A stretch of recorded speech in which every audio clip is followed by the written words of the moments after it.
pesar que esta semana yo voy a hablar de cosas que sin duda aprendí en la Facultad de Teología, pero voy a hablar mucho más de las cosas que Dios me enseñó en la vida. Porque yo soy un ser humano como tú, tengo esposa, tengo hijos, tengo nietos, tengo sueños, tengo tristezas, tengo alegrías, tengo ansiedades, tengo miedos. No soy ni un poquito diferente que tú. Apenas una cosa, yo aprendí a encontrar solución para las luchas de esta vida en la palabra de Dios.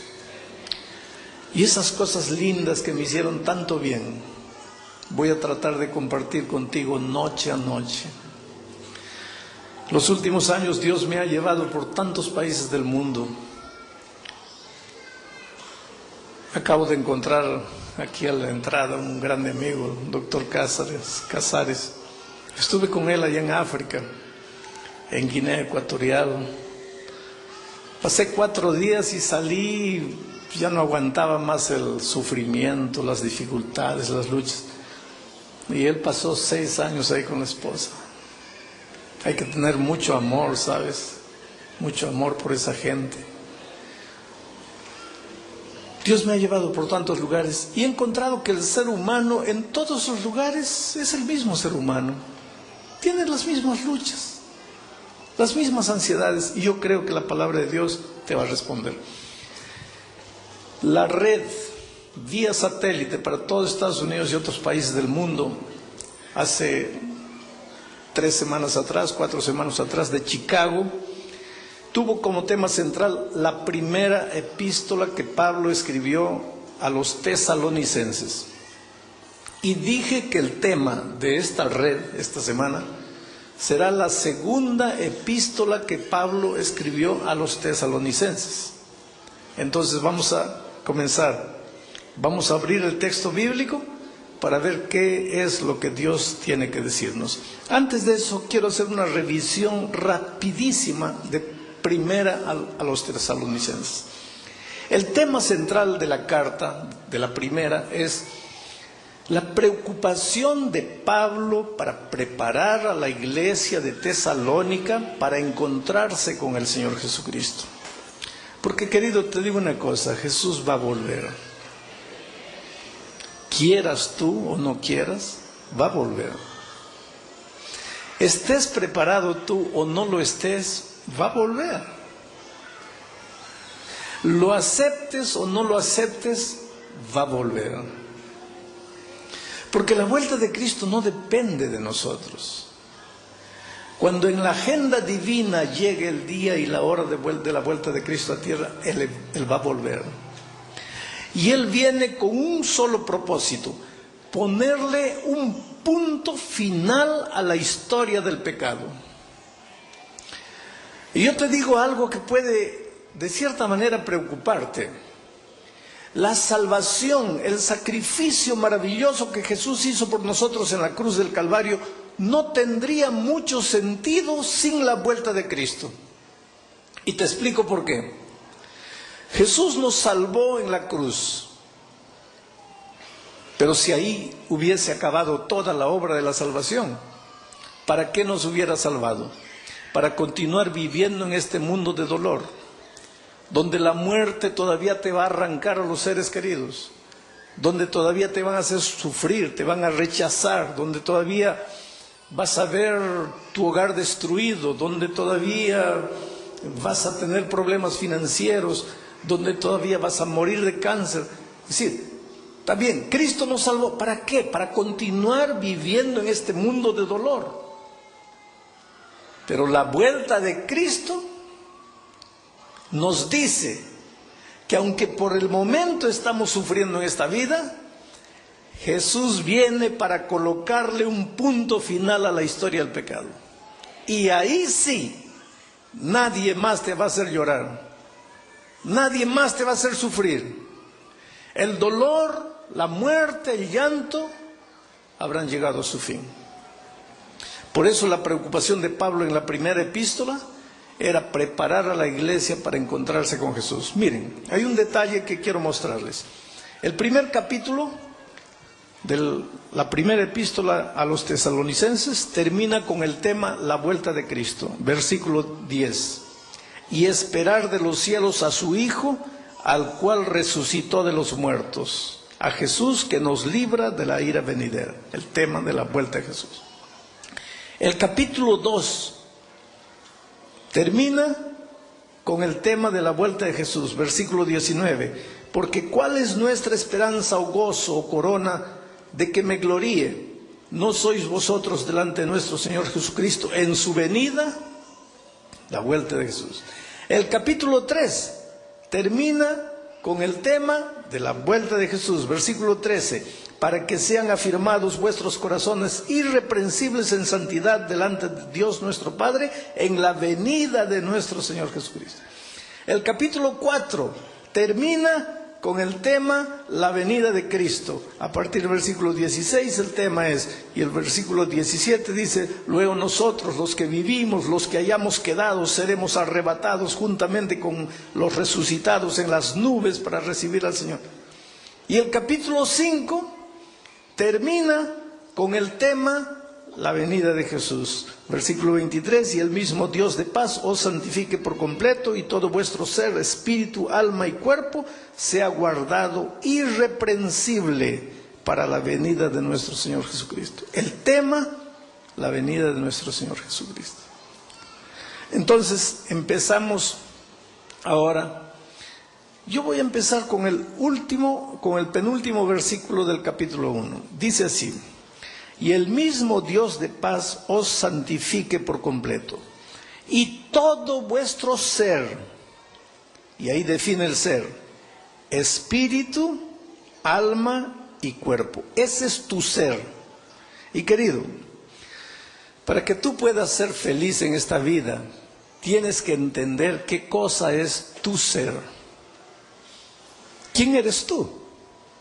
Y Pablo dice, tú eres espíritu, alma y cuerpo. En otras palabras, tú tienes facultades espirituales, aunque no seas religioso, aunque no pertenezcas a una iglesia, aunque no creas en Dios, tú tienes facultades espirituales. Eso no depende de ti. Tú puedes decir, yo no quiero creer, eso no importa. Tú tienes facultades espirituales porque Dios te ha hecho un ser espiritual. Pero Dios no te ha hecho solo un ser espiritual, te ha hecho también un ser mental, emocional, tu alma. Tienes pensamientos, ideas y tienes emociones, tu alma. Pero no es solo eso, tienes también un cuerpo. Por eso dice Pablo, todo vuestro ser, espíritu, alma y cuerpo. Para que tú puedas ser feliz, tienes que desarrollar esas tres áreas de tu cuerpo, de tu ser. El cuerpo, las emociones y pensamientos y el espíritu. ¿Sabes cuál es el drama del hombre moderno? Le da mucha importancia al cuerpo, cuida su cuerpo. Últimamente entonces está de moda el cuidar el cuerpo. Las industrias que más han crecido en los últimos años son las industrias que venden vitaminas. Todo lo que tiene que ver con salud hoy día prospera, porque el ser humano se ha vuelto a la tarea de cuidar su cuerpo. El ser humano también cuida de sus facultades mentales y emocionales, pero el ser humano no le da mucha importancia a su lado espiritual. Y sin embargo, es el lado espiritual que construye el ser del ser humano. Porque el ser humano es como un triángulo, ya lo dije en la red pasada. Tiene tres lados: un lado físico, un lado mental emocional y un lado espiritual. Pero el lado espiritual es la base. Cuando el lado espiritual está bien, los otros dos lados funcionan bien. Pero cuando no hay base espiritual, nada te satisface. Buscas y falta. Corres y no encuentras. Y entonces te preguntas, ¿por qué? ¿Qué me falta? ¿Qué es lo que busco? ¿Sabes lo que está faltando? Desarrollar el lado espiritual. Bienvenido, porque tú de alguna manera estás preocupado por tu vida espiritual. Y te vas a dar cuenta que cuando tú le das importancia a las cosas del Espíritu, las otras cosas encajan, las otras cosas ocupan su lugar.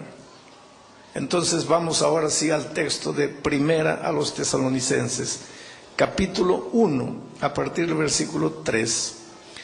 Debemos siempre dar gracias a Dios por vosotros, hermanos, como es digno, por cuanto vuestra fe va creciendo y el amor de todos y cada uno de vosotros abunda para con los demás, tanto que nosotros mismos nos gloriamos de vosotros en las iglesias de Dios por vuestra paciencia y fe en todas vuestras persecuciones y tribulaciones que soportáis.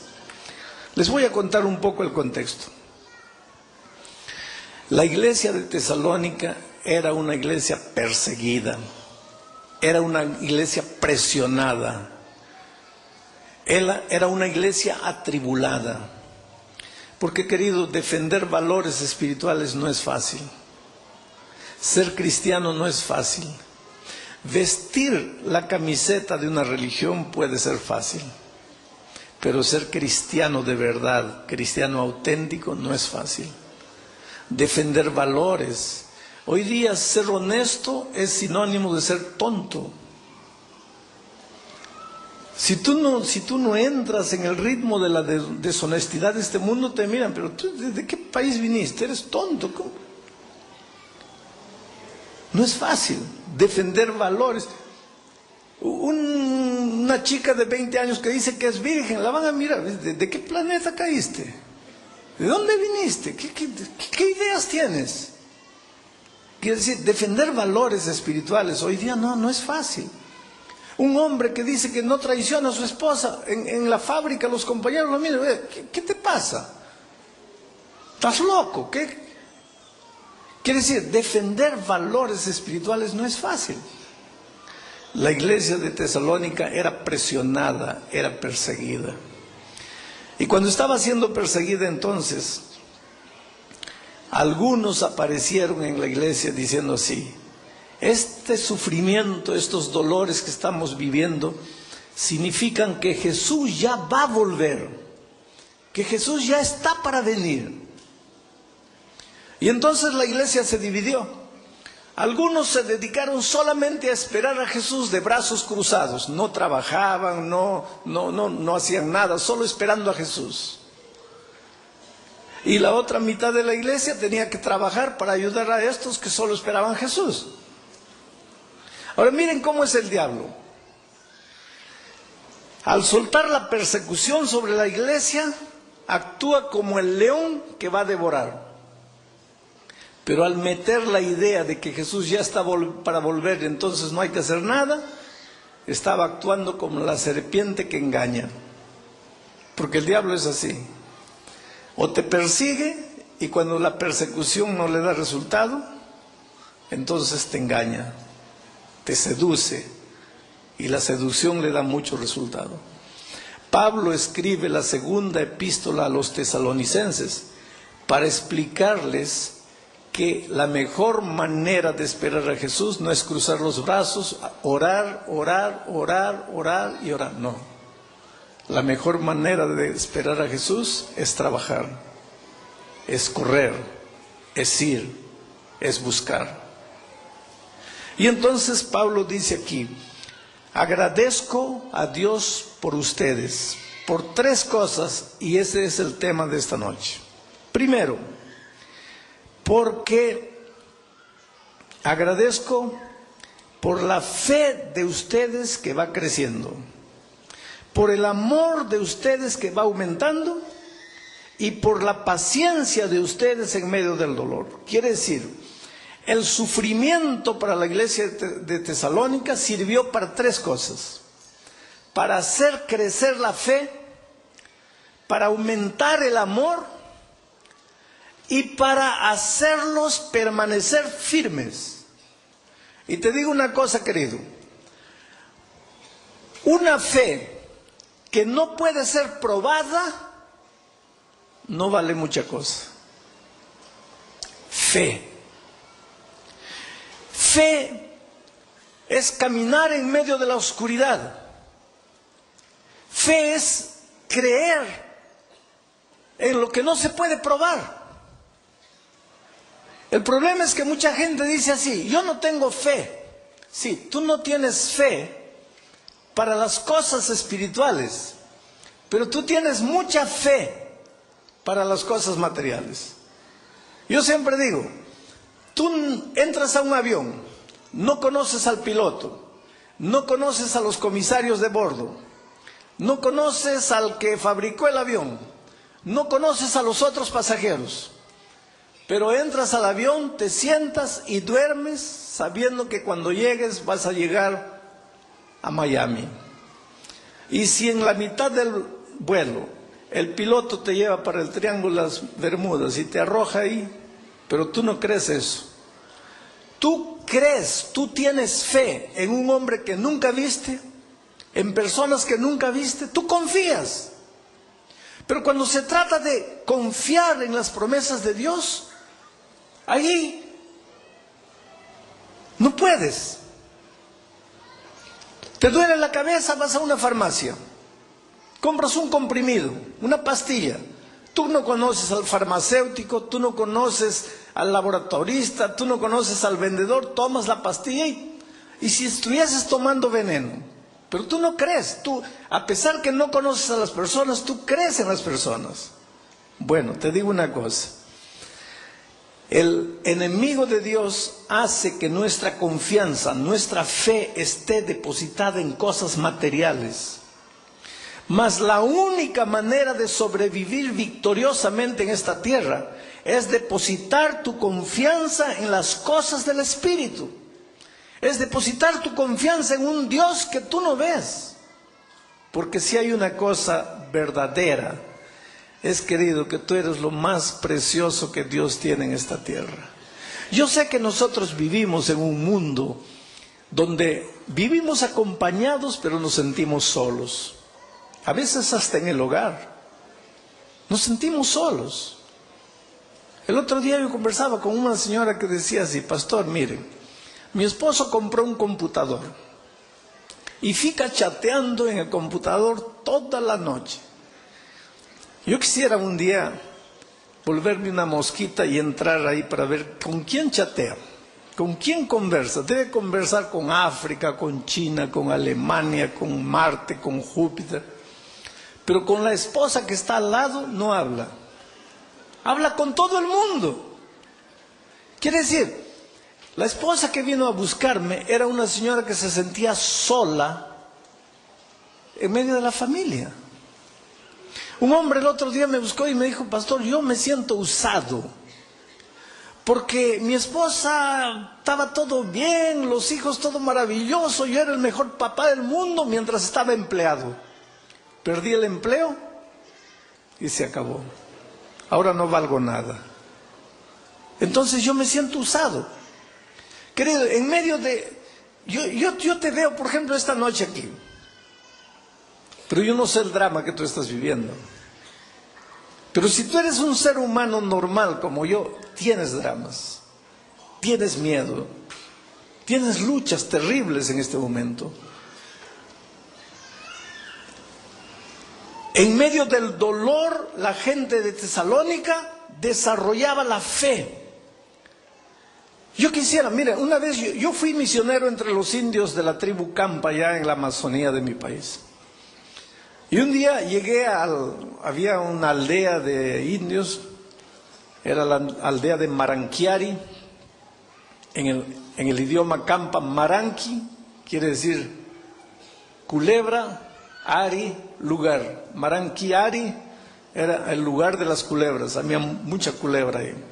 Entonces yo llegué y para alcanzar la aldea tenía que atravesar un río de más o menos unos 100 metros de largura. Y la única manera de hacerlo era nadando. Entonces me arrojé al río y de repente la corriente me comenzó a llevar. Menos mal que los indios me vieron y se arrojaron y me rescataron por ahí abajo. Me agarré a un tronco y me quedé ahí hasta que ellos llegaron me rescataron. Y el jefe de la aldea, un anciano, un indio ya de edad, me dijo: pastor, quiero que coloque una cosa en su cabeza. La próxima vez que la corriente se lo comienza a llevar, no se desespere, no tenga miedo. Pero lo natural es que usted va a tener miedo. Pero cuando el miedo empieza a aparecer, piense lo siguiente: si dejo que el miedo me agarre, estoy muerto. Si dejo que el miedo me agarre, estoy muerto. Si dejo que el miedo me agarre, estoy muerto. Entonces no deje que el miedo lo agarre. Oh querido, en este mundo, yo te diría, en medio del dolor, de las dificultades, de la vida dura que enfrentas, lo que tienes que colocar en tu cabeza, lo que tienes que decir es: si en este momento pierdo la fe, estoy muerto. Si pierdo la fe, estoy muerto. Si pierdo la fe, estoy muerto. Porque la fe es lo único que te va a ayudar a llegar al otro lado del río, salvo y victorioso. ¿Pero qué es fe? Fe es creer. Fe es confiar. Y para creer en alguien, para confiar en alguien, tienes que convivir con esa persona.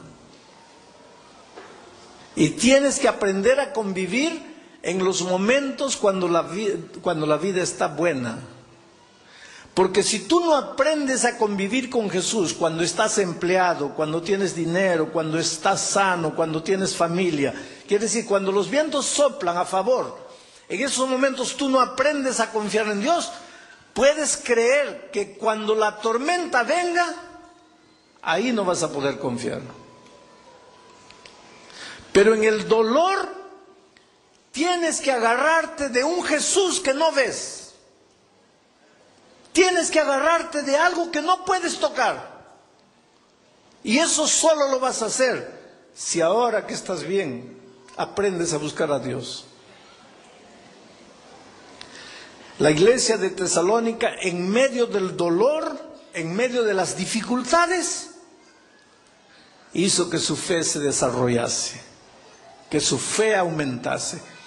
Yo siempre pienso que el sufrimiento es como el fuego. Si el fuego cae sobre la madera, la quema. Si el fuego cae sobre el oro, lo purifica. Si tú eres madera, cuando el dolor llegue a tu vida, te acaba. Si tú eres oro, cuando el dolor llega a tu vida, te purifica. Mi pregunta es: ¿cómo sabes si eres oro o si eres madera?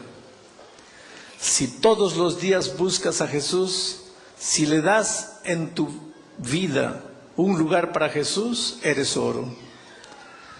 Si Jesús no significa nada en tu vida, eres madera. Cuando el dolor llegue, te va a destruir. Una de las cosas buenas por las que Pablo agradecía a Dios por la iglesia tesalónica era porque en medio del dolor su fe crecía.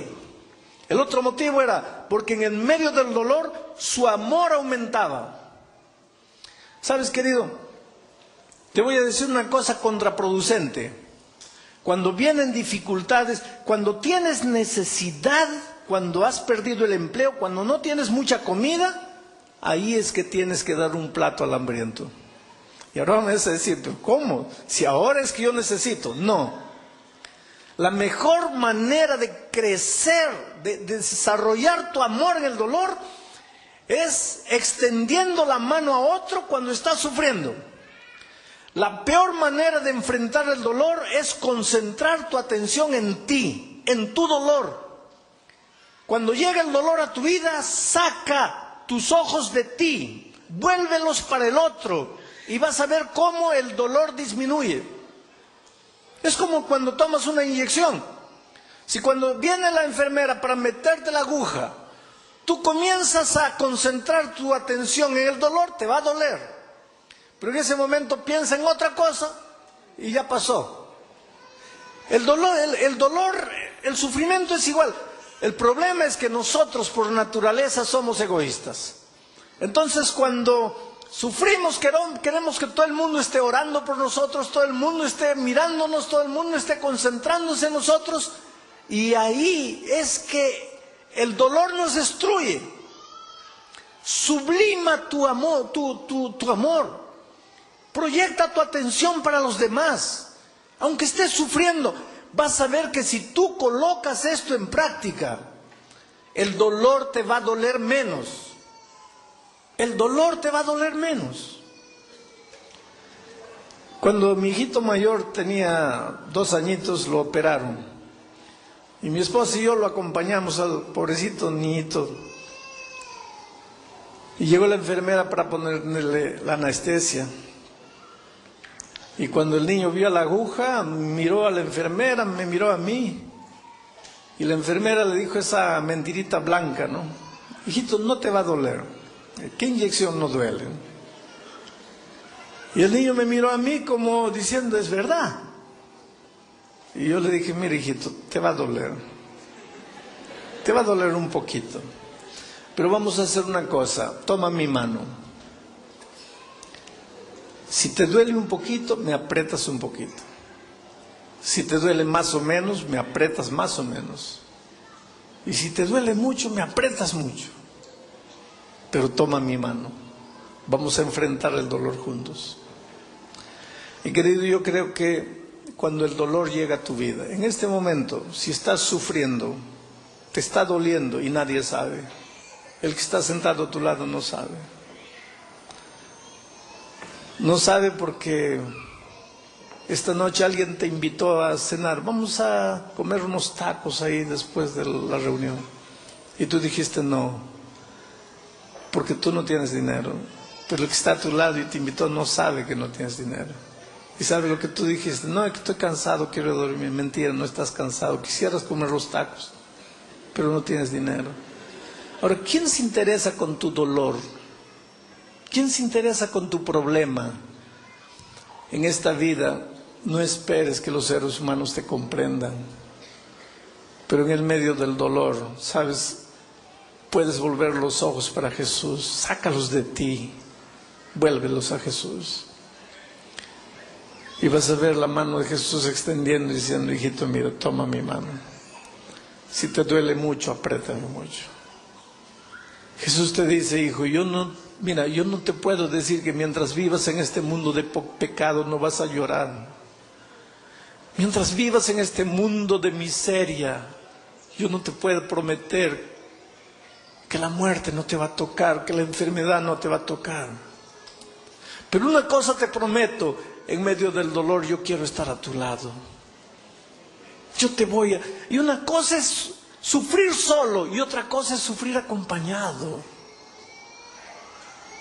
Y yo siempre digo, querido, si Jesús prometió venir y secar mis lágrimas en el momento del dolor, bienvenido dolor, porque me va a dar el privilegio que Jesús seque mis lágrimas. No te desanimes, no te desesperes.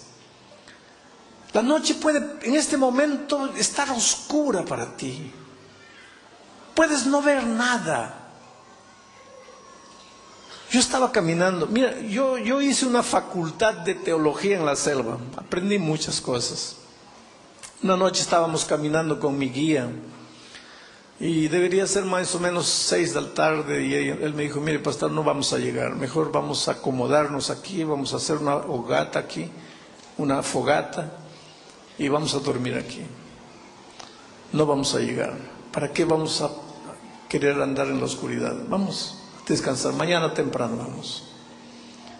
Y él encendió una fogata y nos acostamos.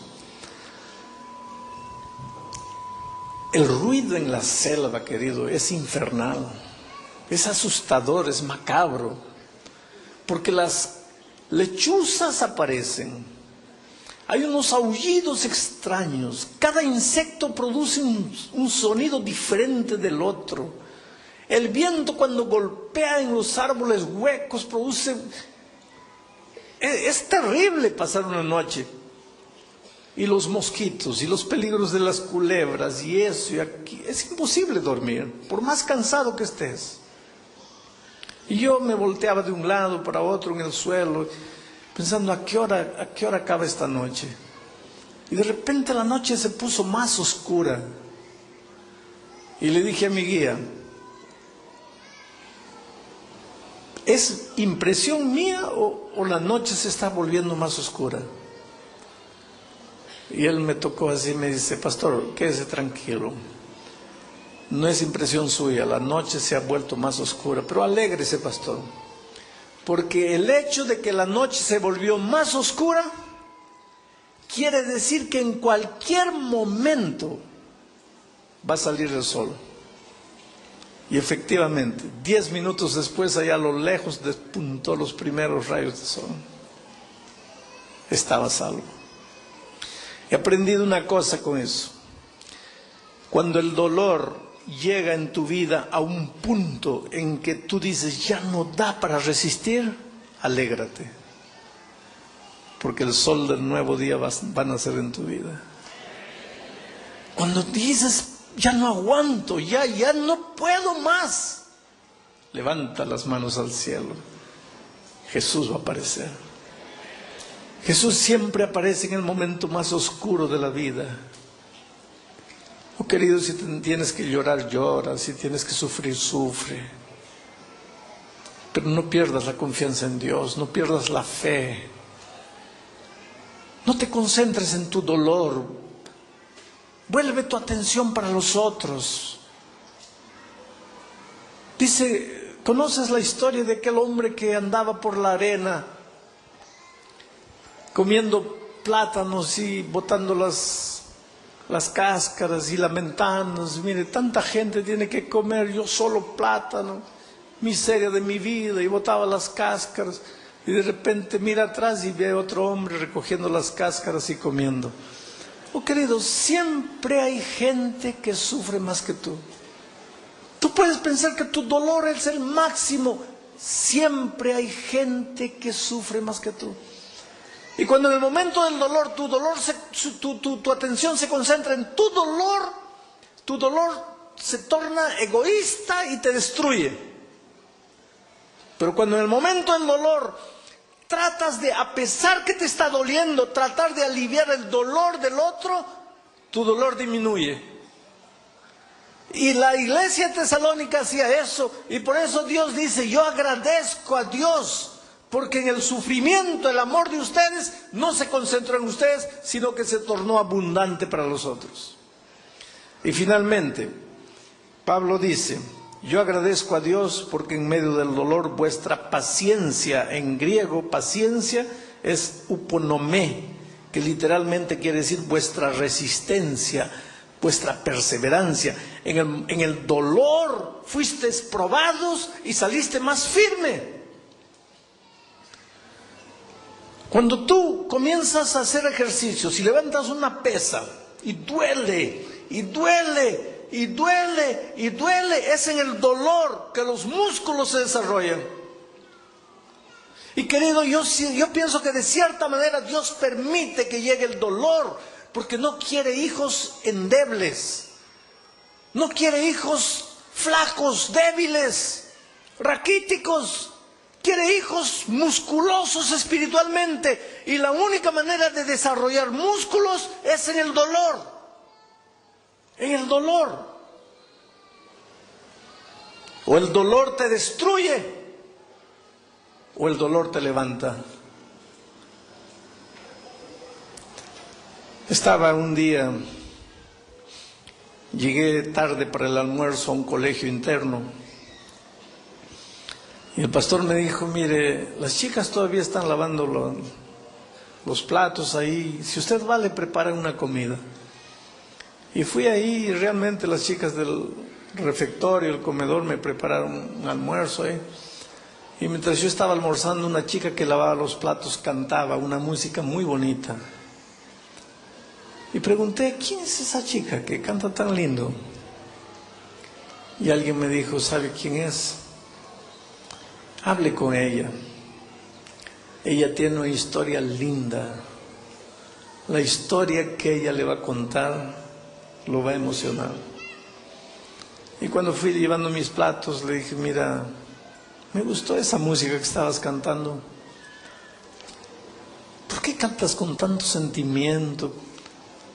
Yo ya he escuchado muchas veces esa música, pero cuando tú la cantaste, era una cosa tan bonita. Ella me dijo, pastor, ¿tiene tiempo para escucharme? Y dije, cuéntame. Y ella me dijo, pastor, yo nací en el interior. Había una televisión en la plaza pública, mirábamos la televisión ahí, y ahí veía cantar a los cantantes, a los artistas. Y mi sueño siempre fue ser un cantor, una cantante. Pero ahí en la ciudad del interior, ¿qué podía hacer?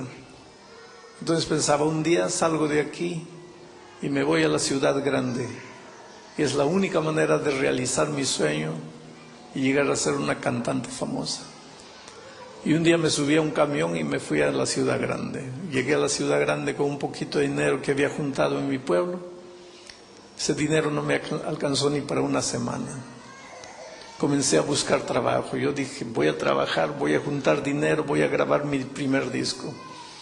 Y fui trabajando el trabajo, el dinero que ganaba no me alcanzaba para nada.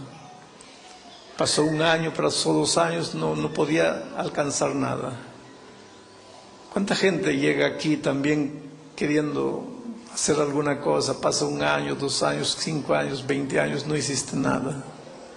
A veces ves a los otros crecer, los otros progresan y te preguntas, ¿por qué Dios los bendice y por qué Dios no me bendice a mí? ¿Qué pasa conmigo? Todo lo que hago me sale mal.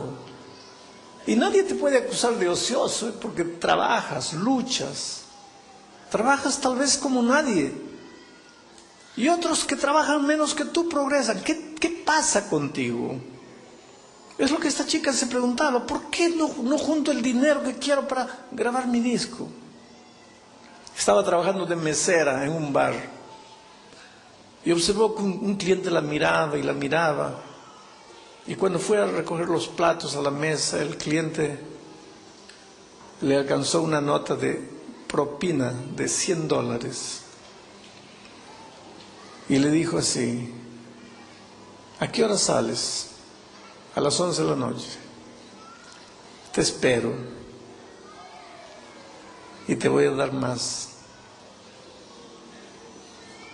Y mientras ella fue a terminar de arreglar las cosas allá adentro, su cabecita comenzó a pensar, aquí está la oportunidad de grabar mi disco. Fue allá a conversar y esa noche descubrió que existía una manera fácil de conseguir el dinero para realizar su sueño. Y comenzó a racionalizar. Y el raciocinio que ella hacía fue el siguiente. Aunque yo tenga que venderme durante 6 meses, ¿qué importa? Si mi sueño se ve realizado. Todo sueño tiene un precio. Si este es el precio, lo voy a pagar. Y entró a una vida que la iba hundiendo y hundiendo y hundiendo. Pasaron 5 años. Vendía su cuerpo en las calles de la ciudad. Ya no por $100, por $10, drogada, destruida por el alcohol, por el cigarro, una piltrafa humana, basura, acabada.